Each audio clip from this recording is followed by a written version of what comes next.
Today is March 13, 2023. My name is Rob Carr of Kalamazoo Right to Life, and this is Pro-Life Week. Well, Alabama Senator Tommy Tuberville, what a great name, Tommy Tuberville. He is blocking President Biden's military and civilian nominations for the Defense Department until, and here's the kicker, until the Pentagon reverses its policy to pay the travel expenses for service members who want abortions, or for the spouse of a service member, so they would accompany the person wanting to get the abortion. And said Tuberville, quote, "We believe our military and VA should be focused on national defense and veterans, not politics," unquote. He also said it was shameful for the Biden people in an attempt to use national security funds, tax dollars, to promote a far-left, pro-abortion agenda. So you may be asking, how can one senator have that kind of power to block a nomination? Well, according to Senate rules, typically for some of these mid-level kind of nominations, if every senator approves, so if a person is approved by unanimous consent, it's almost like a pass-through account. It's just automatically approved.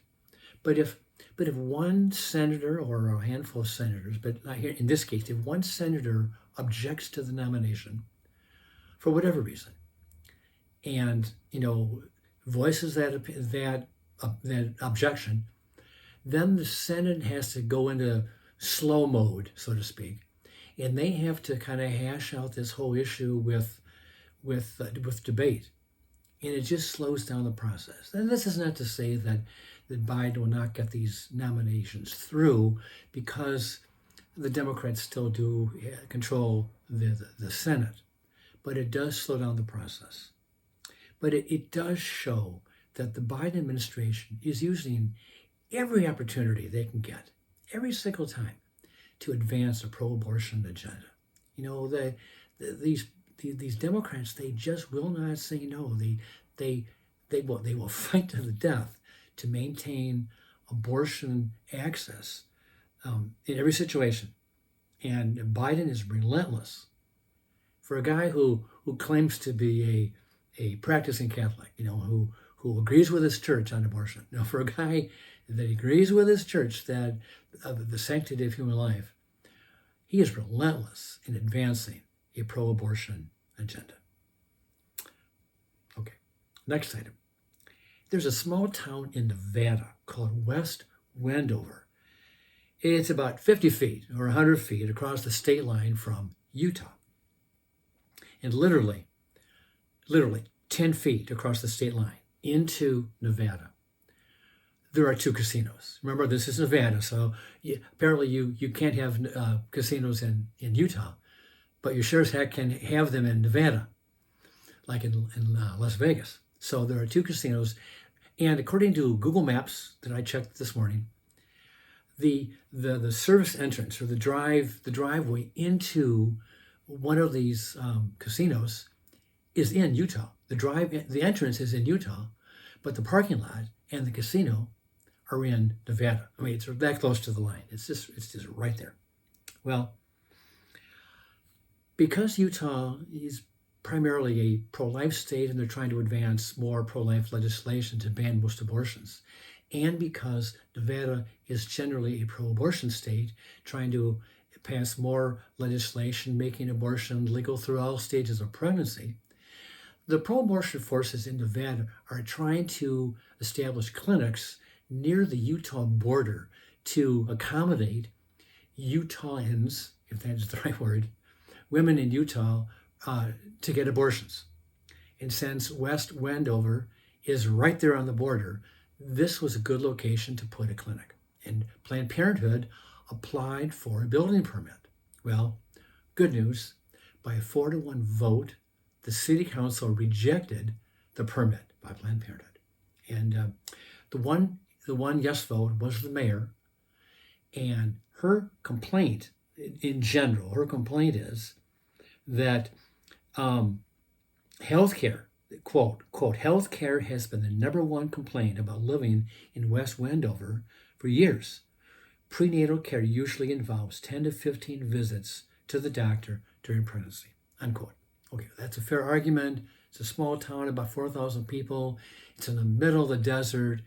There are very few medical facilities there. I understand that. But then Live Action, the pro-life group Live Action, Lila Rose's group, has done its homework, and they have just determined that 95% of all of Planned Parenthood's abortion facilities do not even provide prenatal care. So, even if this clinic may have been approved and built, the likelihood that it was not going to provide prenatal care anyway. So that seems to be a non-issue. Said one local pastor who supported denying the permit, quote, and this comment seems to come from somebody who is familiar with snakes in Utah or in Nevada, quote, if you destroy a rattlesnake egg, you can be prosecuted and spend time in jail because that is considered a rattlesnake. The egg is considered a rattlesnake. I don't understand in society why we've gotten to the point that an unborn baby is not a human being, unquote. Said another resident, quote, I think it's a bit of an oxymoron to call this agency Planned Parenthood, since the planning I see is killing the babies that would make one a parent, unquote. Okay, here's another border state story. The Snake River divides Idaho from Oregon. And in east central Oregon, just across the river in Oregon, Planned Parenthood just opened a brand new abortion clinic in a town called Ontario, Oregon, to draw prospective clients from Idaho, a very strongly pro-life state. Meanwhile, about 45 miles away from Ontario, back in Idaho, a pregnancy care center has become creative and aggressive in a good way. They have stationed a 37-foot state-of-the-art mobile crisis pregnancy center unit right across the street or right next door to this abortion facility. So they're taking it to the devil's camp to save lives. And that is an exciting story. Lives can be saved because of this pregnancy care center's creativity to bring the message of life to this community on the border in Oregon. Now, speaking of saving lives, I read this morning that 40 Days for Life has announced that in this spring campaign, 156 babies have been saved or spared from abortion because of the work done by these pro-life volunteers with 40 Days.